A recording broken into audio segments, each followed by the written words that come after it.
podcast où c'est pas moi qui produis le contenu, c'est l'intervenant qui fait tout. Donc bon, Mm. après moi, il y a la manière dont, bien sûr, il y a poser les bonnes questions, il y a faire le bon montage, il y a, je veux dire, embellir le discours de l'invité.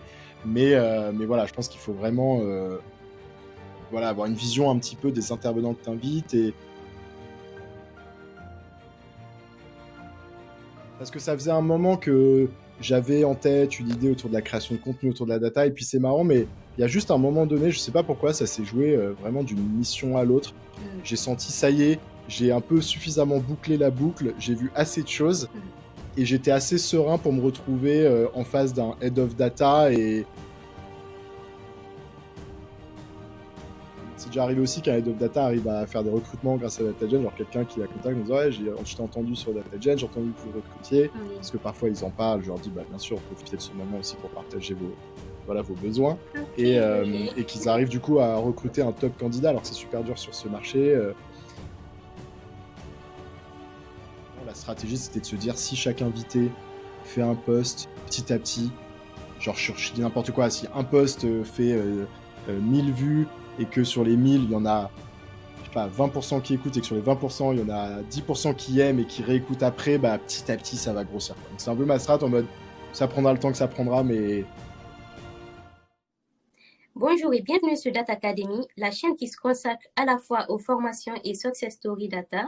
Je suis Charlotte Bimon, je suis data scientist.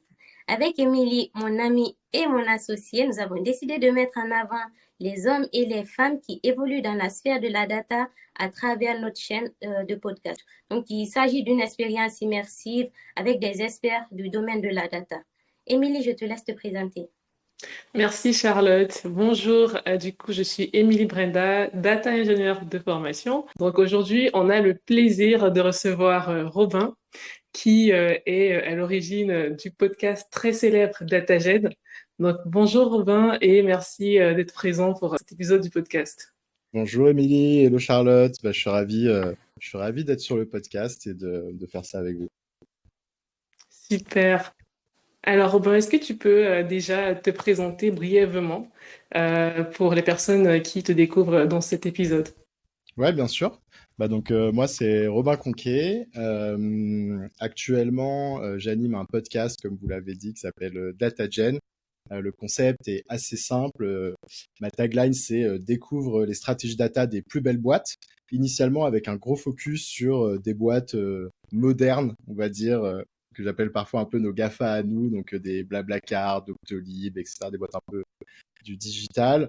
Mais de plus en plus, je m'ouvre à d'autres thématiques et je fais aussi du contenu avec des plus grosses boîtes. Genre récemment, je fais des épisodes avec Air France, Decathlon ou Pernod Ricard, mais aussi sur des sujets un peu annexes, sur l'inclusion dans la data, la reconversion et d'autres. D'accord, super intéressant. Et est-ce que tu peux nous parler de l'avant DataGen? Bien sûr. Qui était le Robin avant d'être celui qui a créé le podcast? Ouais, bien sûr. Bah, initialement, moi, j'ai commencé ma carrière dans une boîte qui s'appelle Artefact. Donc, en fait, je viens pas de la data au tout départ, dans le sens où j'ai pas du tout fait une école de data. Alors, je pense pas que tous les gens qui bossent dans la data aujourd'hui ont fait une école de la data, même chez Mhm. les plus jeunes. Mais en tout cas, à mon époque, c'était d'autant plus rare parce qu'il n'y avait pas encore beaucoup de diplômes sur la data. Et donc, j'ai fait une école de commerce et je me suis retrouvé un peu par hasard sur un stage de fin d'études donc, chez Artefact, un cabinet de conseil spécialisé en data, même modèle que n'importe quel cabinet de conseil, mais dans lequel on retrouve des profils data analyst, data engineer, data scientist, mais aussi des profils consultant data, un peu chef de projet, qu'on appellerait un peu aujourd'hui dans le jargon product manager data. Donc moi, c'est sur ce rôle-là que je suis arrivé, comme je venais d'une école de commerce. Donc je suis resté 4-5 ans. Et là, petit à petit, je me suis passionné de plus en plus par le sujet. Au début, je me suis retrouvé un peu là par hasard. Je trouvais ça cool parce que secteur porteur, je trouvais ça fascinant quoi, de découvrir tout ce monde de la data. Et puis, une mission en entraînant une autre, j'ai découvert les aspects plus marketing de la data avec la collecte de données, les ciblages, etc. Puis après, j'ai fait des missions beaucoup plus stratégiques où j'étais un peu bras droit de Chief Data Officer, où là, on revoyait un peu toute la strat data sur des grosses boîtes. Donc, je l'ai fait notamment chez Sodexo, par exemple, où là, on va identifier tous les use cases, l'orga, les profils, etc.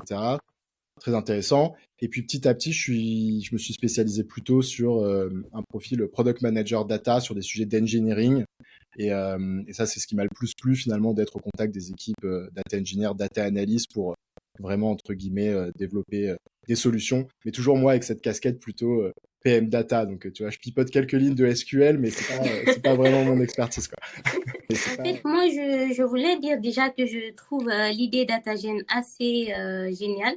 Parce qu'en fait, ça va au-delà même du podcast. Si je comprends bien, le principe consiste aussi à faire du partage de connaissances et cette idée est vraiment, elle est vraiment géniale. Et du coup, quels ont été les obstacles auxquels vous avez été confrontés lorsque vous avez commencé à mettre en place DataGen? Les obstacles auxquels j'ai été confronté, c'est une bonne question. Je dirais, le tout début, c'était est-ce que j'ai l'expertise? D'accord. Et en fait, quand je dis est-ce que j'ai l'expertise, c'était surtout est-ce que j'ai suffisamment confiance en mon expertise pour pouvoir le faire. Oui. Parce que ça faisait un moment que j'avais en tête une idée autour de la création de contenu, autour de la data, et puis c'est marrant, mais il y a juste un moment donné, je sais pas pourquoi, ça s'est joué vraiment d'une mission à l'autre. J'ai senti, ça y est, j'ai un peu suffisamment bouclé la boucle, j'ai vu assez de choses, et j'étais assez serein pour me retrouver en face d'un head of data et voilà, et me sentir à l'aise. Ce qui est débile, hein, parce que je pense que même à un niveau junior, il n'est jamais trop tôt pour juste poser des questions parce que finalement, voilà, c'est surtout En fait, tu l'invité qui apporte de cherchais la le valeur. moment où tu aurais la crédibilité nécessaire Exactement, pour démarrer ton podcast. Et du coup, exactement. c'est quoi le déclic qui a fait que tu t'es dit tu as la crédibilité? C'est grâce aux 4 années que tu avais passées du coup dans ta première expérience, ou est-ce que c'est parce que tu t'es créé un réseau qui fait que tu avais déjà des personnes que tu pouvais inviter et qui te connaissaient de par ton parcours? Mm. Un peu des deux. Il y a eu effectivement ce déclic, je pense, au bout de... Parce que du coup, j'ai lancé le podcast au bout plutôt de 2 ans de conseil. J'ai fait pas... En fait, pendant un moment, je l'ai tenu en amateur en parallèle de mon boulot chez D'accord. Artefact. Ok. Ouais. Et là, du coup, c'est effectivement, je pense, quand j'étais senior, que j'avais fait 3-4 missions et que du coup, j'avais vu assez de sujets. Je commençais un peu à comprendre les dynamiques autour de la data, quoi. Je faisais le lien entre, OK, il y a la stack, il y a l'analytics, il y a la data science, il y a, je sais pas, la stratégie, etc., les différents profils. Et que j'avais l'impression voilà, de pouvoir animer des discussions intéressantes avec les head of data avec qui j'avais envie de faire du contenu. Et deuxième chose, c'était est-ce que maintenant je peux aller chercher ces personnes, les convaincre. Et là, c'est là que rentre le réseau.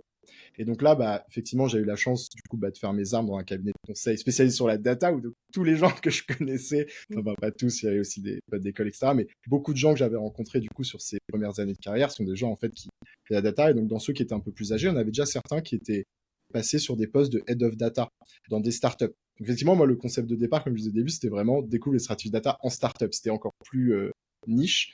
Et Mhm. donc, tout simplement, j'ai un pote qui était CTO, il était même pas head of data dans une startup qui s'appelle Tester, qui s'appelle David, que je salue, c'est un peu grâce à lui. Et un jour, je me dis, bon, faut que je me bouge quoi, pour lancer ce projet. J'appelle David, je lui dis, je lance un podcast sur la data, est-ce que tu veux faire le premier épisode? Il me dit oui. Je fixe une date pour revoir avec lui la trame. Et à partir de là, j'ai mis en place ce qu'il fait. Surtout En fait, aller, quoi. Donc, j'ai trouvé un micro, Mais en je me fait, suis quand tu dis comme habillé. ça, on peut croire que c'était super simple, alors que quand on parle de Ah podcast, non, on parle de gérer le montage, de l'audio. euh, Si jamais c'est en face à face, bah du coup trouver la salle.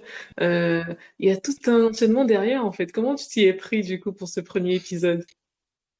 ouais, c'est vrai que c'est rigolo. Alors après, là où j'ai eu de la chance, c'est qu'il y avait une amie. Parfois, ça se joue à des rencontres. Il y a une amie de ma copine qui travaillait un peu qui travaille complètement dans l'univers de la communication et qui fait des podcasts pour des entreprises. Donc elle, en fait, elle avait un micro.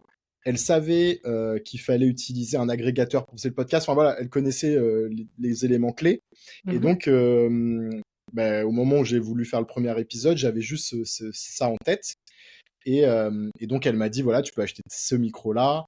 Et non, au début, en fait, elle m'a prêté le micro. Donc, en fait, j'allais chercher le micro en scooter à son travail. Elle me prêtait le micro. Mon pote, je lui ai dit, tu viens chez moi. On était dans mon salon, micro posé sur la table. Et, euh, et bien entendu, en termes de qualité, c'était une catastrophe parce que je suis allé complètement tête baissée. Et donc, tous les éléments auxquels tu fais allusion, je les avais pas bien anticipés. Enfin, pas tous, mais je dirais, il y en a plein que j'avais pas bien anticipés. Et La caméra, pour comment ceux que... t'avais géré? Je faisais pas de vidéo au départ, je faisais que de l'audio. Ah, d'accord. Ouais, Ok. j'y suis allé par étapes. Mais Ouais. voilà, si tu écoutes le premier épisode de DataGen, tu vas vite voir la différence, quoi. en termes de Mm. qualité. Et c'est ça qui est intéressant, c'est l'évolution au fil du temps, c'est toujours progresser, voilà quoi. Hmm. C'est ça qui est super intéressant avec les Mais, podcasts. Ouais, mais grave, c'est tout s'est fait. Genre le nom, l'amélioration continue. grave. Exactement. Le nom, on l'a trouvé, je me souviens avec ma copine, il nous faut un nom pour le podcast, et j'étais là, Data Run, Data, je sais pas, Data Fly, enfin vraiment, on brainstormait, et puis à un moment, je pensais à Génération Do It Yourself, je me disais Ouais. Génération, j'aime bien le concept, Data, machin, Data Gen, et là, je suis OK, Data Gen. Mm. Moi, je suis pas très visuel, mais elle touchait un petit peu à sketch, elle m'a fait un logo en 2 secondes. Enfin, au début, faut pas trop overpenser le truc, quoi. Je pense qu'il faut y aller, Exact. faut assumer que ça, de toute façon, ça ressemblera pas à grand chose. Donc moi, en fait, je l'ai dit à personne que je lance un podcast. Ouais. Je l'ai lancé, je l'ai balancé voilà, à l'extérieur. J'ai fait un post LinkedIn. Et puis après, le deuxième, j'essaie d'améliorer un peu. Et puis En voilà. fait, Et maintenant, quand je regarde. moi, ça me fait penser à Data Academy finalement, parce que c'est pratiquement pareil en fait en ce qui concerne la charte graphique, le logo. Enfin, je crois qu'avec Charlotte, on cherchait un nom. Et surtout, on voulait pas forcément un nom qui existe déjà, parce que du coup, en termes de référencement, ça aurait été compliqué d'être bien référencé et tout. Donc, il fallait qu'on trouve un nom original. Et là, Hmm. on est parti de tout et n'importe quoi. Data Academy, data truc, data ceci. Et au final, elle m'a dit, en fait, pourquoi est-ce qu'on cherche absolument un nom qui veut dire quelque chose? Pourquoi c'est pas juste des initiales d'un nom finalement? Et du coup, on s'est dit, OK, on veut faire de la Data Knowledge Academy. Du coup, pourquoi pas Data Academy? Donc, c'est vrai que c'est comme ça. Ouais. Ah, c'est marrant. Et encore, vous avez une approche, vous avez vérifié que ça n'existait pas. Parce que moi, genre, là, du coup, je me suis aperçu, il y a une startup qui s'appelle DataGen, qui fait de la data, bon, qui fait rien à voir avec DataGen, qui vient d'Israël et qui est en train d'être à l'international. Et genre, maintenant, t'as des gens qui me disent, ah, mais t'avais vu que DataGen, ça existait déjà. Je me suis même D'accord. pas posé la Bon. question. Aujourd'hui, sur les réseaux, hein, on se rend compte que DataGen a un impact assez positif. Et du coup, moi, ma question serait de savoir, en fait, pour des personnes qui vont écouter ce podcast, est-ce que tu as des exemples, des avantages concrets ou des exemples tangibles où DataGen a pu apporter quelque chose, soit aux personnes qui t'écoutent ou même aux entreprises? C'est une très bonne question. Alors, ça dépend un petit peu effectivement, des gens sur lesquels on se base. Mhm. Mais là-dessus, effectivement, alors des éléments concrets, oui, mais ça arrivait plusieurs fois, par exemple, que des head of data, notamment qui sont en cours de création de département data, Oui. m'envoient un message pour dire c'est génial ce que tu fais. Je me suis retrouvé à ce poste parce que j'avais un profil pas loin de la data, mais parfois juste ils savaient pas monter un département data. Oui. Et ils ont dégommé tous les épisodes reliés de près ou de loin à ce thème.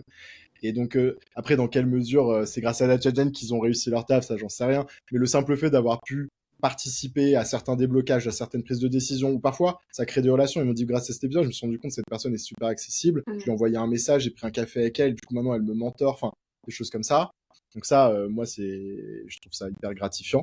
Même si, bon, pour certains, ce sera un petit impact, mais je trouve qu'à mon échelle, en tout cas, c'est super gratifiant. Et c'est déjà arrivé aussi qu'un head of data arrive à faire des recrutements grâce à DataGen, genre quelqu'un qui a contact nous dit ouais, je t'ai entendu sur DataGen, j'ai entendu que vous recrutiez, Oui. parce que parfois ils en parlent, je leur dis bah bien sûr, profitez de ce moment aussi pour partager vos besoins, Ok, et qu'ils arrivent du coup à recruter un top candidat, alors que c'est super dur sur ce marché. Donc, donc inversement, le candidat, lui, peut-être que en fait, grâce à la chaîne, d'une manière ou d'une autre, ça aura donné une trajectoire à sa carrière qui sera exactement. différente, donc c'est rigolo. Et quand tu démarres, et quand tu démarres DataGen, tu démarres sur YouTube, sur Spotify, sur Apple Podcast, tu démarres sur quelle plateforme du coup de podcast? Mm. Uniquement sur les plateformes audio. Donc en fait, moi, je démarre via l'agrégateur qui s'appelle Acast, où là, c'est l'outil que D'accord. tu utilises pour pousser ton podcast, qui le redispatche après sur les différentes plateformes. Mhm. Et non, au début, je me dis, je fais que l'audio, parce que moi, en fait, j'étais pas du tout technique. Donc déjà, le montage audio, comme vous disiez, c'était une bonne marche à monter. Et donc, au début, je me suis dit, la vidéo, impossible que je démarre direct. Et puis moi, j'écoutais surtout des podcasts audio, en fait. Parce que, à la base, bien sûr, j'étais un gros fan de podcasts. Hein, c'est ça aussi que je voulais faire un podcast. Et j'avais jamais regardé de podcast en format vidéo avant de me poser la question de est-ce que je lance DataGen sur YouTube ou pas. Je m'y suis mis après pour D'accord. voir est-ce que j'aime bien ce format. Et en fait, j'ai pris goût. Et là, je me suis dit, bon, bah, ok, je le fais aussi. Parce que, en fait, maintenant, j'adore regarder les podcasts en format vidéo. Mais avant, ça me. Et c'est quoi les podcasts qui t'inspiraient avant, ceux qui t'ont du coup fait vouloir créer le tien? Il y en a eu plein. Il y en a eu plein. Mais celui, je dirais, qui m'a peut-être le plus inspiré dans le sens où je me suis particulièrement inspiré du format, C'est un podcast qui n'existe plus sous le même nom aujourd'hui, qui s'appelait Gross Makers, qui à un moment donné a été rebrandé, je crois, en Maker, si je dis pas de bêtises, par Gabriel Gorovic, et qui en gros fait, enfin je vais pas dire il fait la même chose, il faisait la même chose que moi, c'est clairement moi qui ai fait la même chose que lui, sauf que lui le faisait sur les Head of Growth, et moi je l'ai fait sur les Head of Data. Donc au début D'accord. j'ai pas été méga créatif, je me suis juste dit, j'adore le concept, j'ai cherché sur la data, j'ai pas trouvé, j'ai fait, voilà. Ok. Et donc, le passage sur YouTube, ça va, ça a été, est-ce que tu as dû faire appel à un prestataire pour les montages vidéo ou est-ce que tu es monté toi-même en compétence sur cette partie-là? Non, effectivement, en fait j'ai fait les premiers moi-même, ce que je voulais apprendre, mais c'était hyper galère. Après, je fais pas des choses. En fait, je cut quand même pas mal. C'est-à-dire, j'aime bien enlever un certain nombre de blancs. J'ai envie que le podcast soit dynamique. Je Ouais. sais pas tellement si ça a de l'impact, mais aujourd'hui, c'est comme ça que je le fais. Et ça rajoute pas mal de complexité sur la vidéo parce que c'est beaucoup plus difficile à rendre invisible par rapport à l'audio. Et donc, ça implique d'avoir plusieurs plans et de changer de plan quand tu passes les cuts. Donc, on va pas passer les cuts. Et donc bon, en fait, c'est un peu plus compliqué que l'audio, mais du coup, je l'ai fait. Enfin, je me suis mis des vidéos YouTube sur iMovie pour comprendre comment le faire. Je l'ai fait 2, 3 fois, et après, maintenant, je le délègue euh, à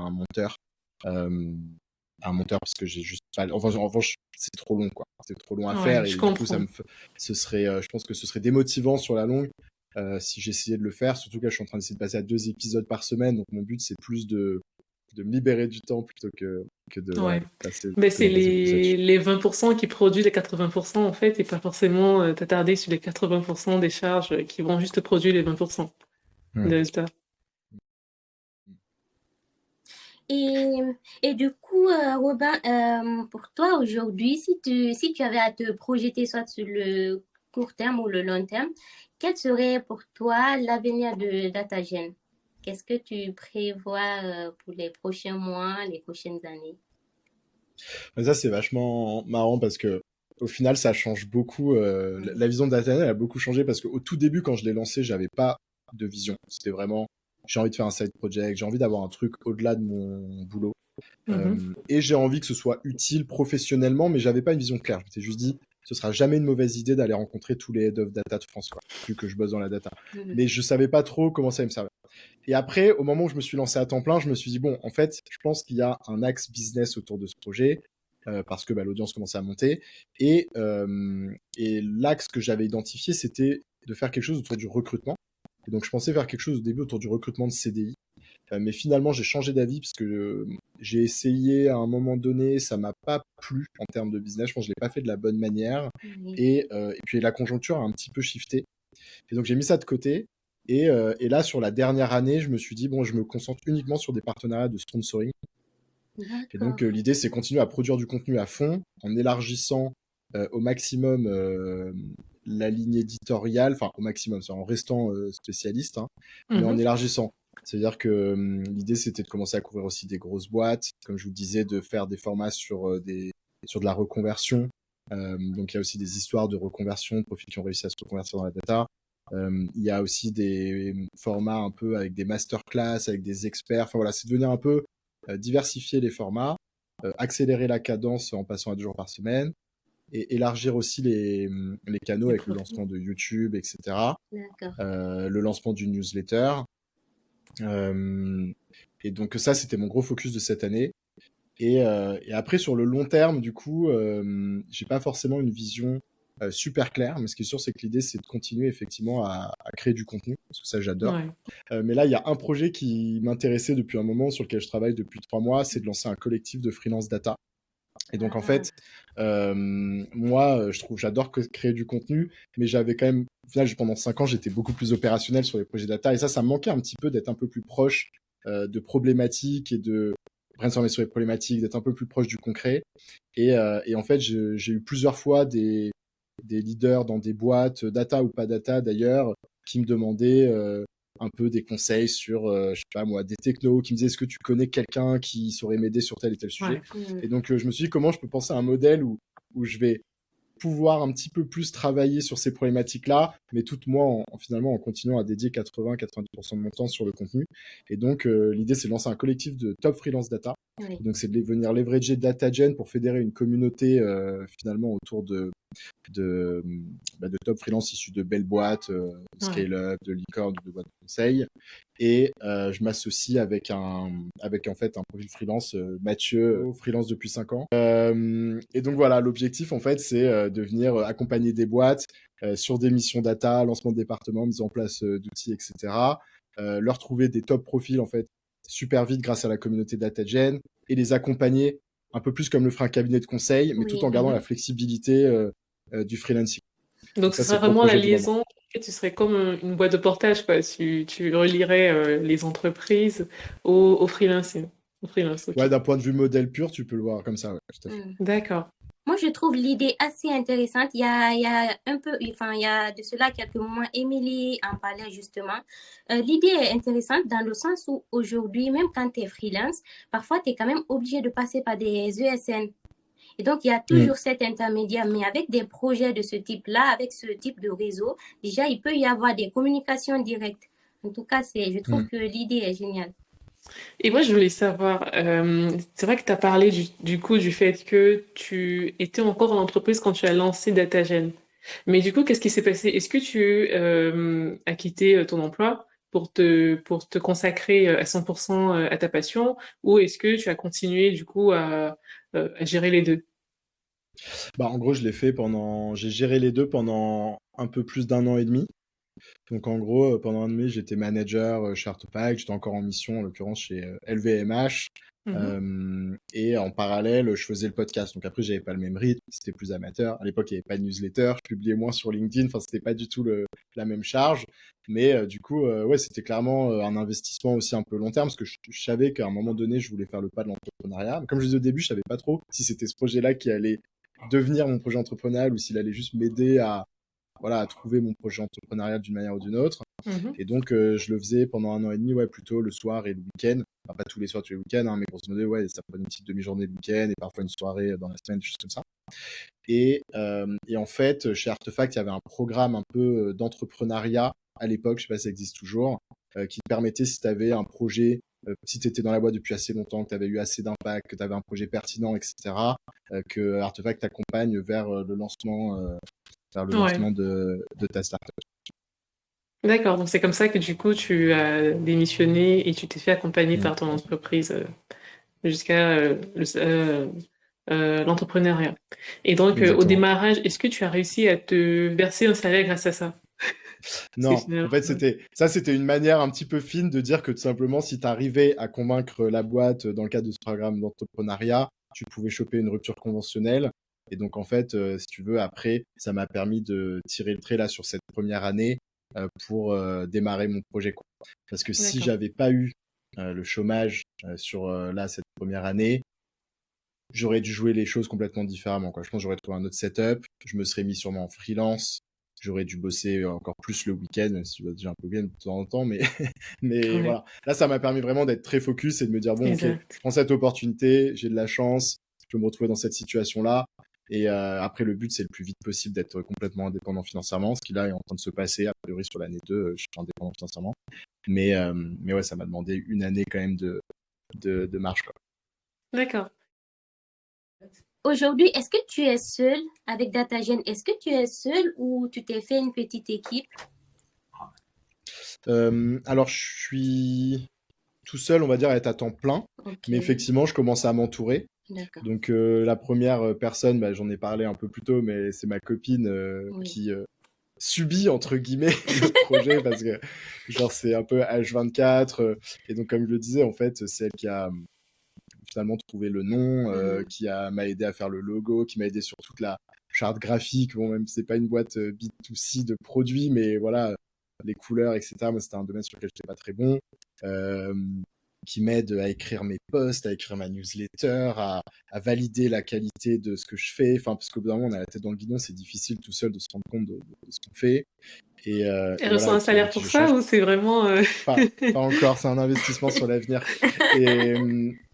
Et là, de plus en plus, en revanche, on est en train d'envisager peut-être de bosser ensemble et de l'officialiser dans le futur, si on va dire les finances le permettent. Et après, comme je disais, je me suis entouré d'un monteur. Donc là, on est plutôt sur une relation de partenariat, enfin, c'est un freelance. Je suis en train là potentiellement de trouver un deuxième monteur parce que j'ai envie de produire plus de contenu. Et j'ai aussi un pote qui m'a rejoint, mais plutôt à hauteur de 50%, 40%, et qui m'aide sur certains sujets. Et où là, D'accord. pareil, mais là, en revanche, on s'est mis d'accord sur un contrat où il est incentivé sur le chiffre d'affaires de DataGen. En fait, l'air de D'accord. rien, il commence à y avoir pas mal de monde autour, mais Ouais. officiellement dans les statuts, on n'est pas encore sur. Ah, et je m'associe avec quelqu'un sur le projet collectif de freelance data Mm. qui tourne quand même déjà depuis 3 mois. On a 5 clients. C'est juste, j'en ai pas encore parlé parce que je voulais faire un peu un proof of concept en off avant d'accélérer sur ce projet-là. D'accord. D'accord.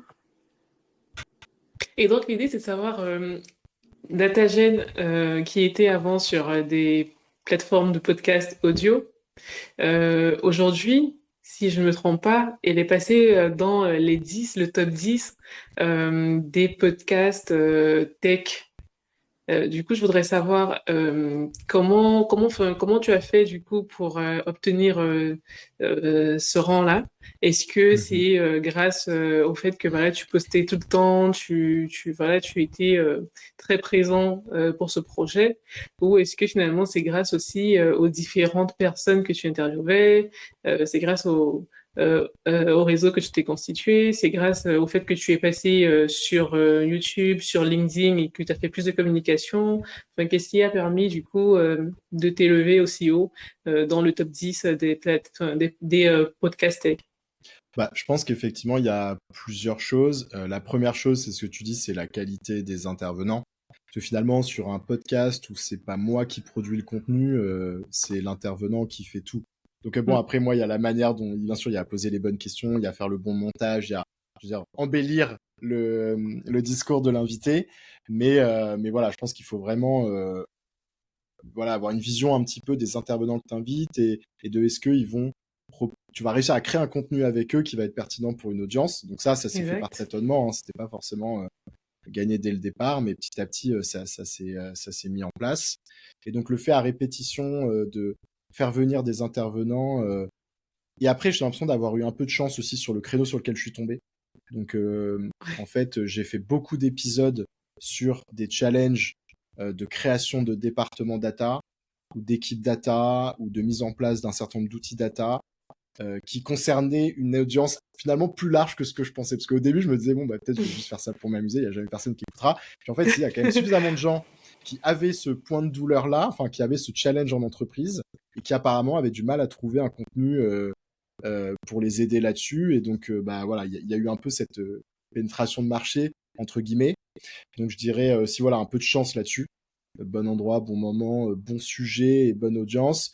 Et après, je dirais, en revanche, c'est quand même la détermination, dans le sens où il y a eu quand même quasiment, tu vois, parfois je regarde la courbe, c'est assez marrant, mais il y a eu pendant 1 an et demi, c'était bas, hein, la courbe, tu vois. Donc en fait, Mm. pendant très longtemps, je me suis pas du tout posé ces questions-là. Je regardais pas les chiffres, je regardais pas si ça a augmenté ou pas. C'est juste, Mhm. j'avais envie d'avoir ces discussions. Je me disais que c'était intéressant et je me disais ça montera avec le temps, quoi. Et Ouais. effectivement, la stratégie, c'était de se dire si chaque invité fait un post petit à petit, Tout genre à je fait. dis n'importe quoi, si un post fait 1000 vues et que sur les 1000, il y en a je sais pas, 20% qui écoutent et que sur les 20%, il y en a 10% qui aiment et qui réécoutent après, bah, petit à petit, ça va grossir, quoi. Donc c'est un peu ma strat en mode, Exact. ça prendra le temps que ça prendra, mais voilà, juste Et ça a pris faut pas combien de abandonner. temps exactement? Bah, tu vois, parfois, je regarde la cour, mais le moment, en fait, ça a pris combien de temps? C'est difficile Depuis de la donner un truc création, exact. Ouais. Bah, en gros, le moment où j'ai commencé à avoir la conviction qu'il se passait quelque chose, c'était peut-être, je sais pas, j'ai pas envie de te dire de bêtises, tu vois, mais courant, je sais pas, octobre 2021. Tu vois, vers octobre 2021, j'ai commencé à me dire, il se passe quelque chose. Attends, excuse-moi. Hop. Vers octobre 2021, alors que j'ai lancé en novembre 2020. Donc ça a pris. ça va, ça a pris un an et puis c'est Oui, ça a pris plutôt un que... an. Non, mais ça, c'était juste pour avoir la conviction que ça pouvait marcher. Et après, D'accord. ça m'emmène à peu près il y a un an quand j'ai accéléré. Mhm. Et là, c'est le moment, en fait, aussi, quand je suis passé à temps plein, ça m'a permis de passer à un épisode par semaine. Ouais. Et ça aussi, ça a été game changer. Effectivement, ouais. C'est probablement un des points les plus importants. Après, c'est le fait d'avoir accéléré la cadence. Bien entendu, ça a boosté les écoutes. Et donc, voilà. J'avais senti que ça allait marcher. Après, j'ai mis le paquet sur la cadence. Et c'est là que ça a pris et que entre guillemets, je commençais à monter sur les classements. Après, c'est pas forcément ce qu'il y a de plus important, mais je trouve ça rigolo quand même de le mettre en avant, quoi. C'est un achievement. Est-ce que le regard des gens a changé sur toi, ceux qui t'ont déconseillé de démissionner et de te mettre à ton compte sur ce projet-là?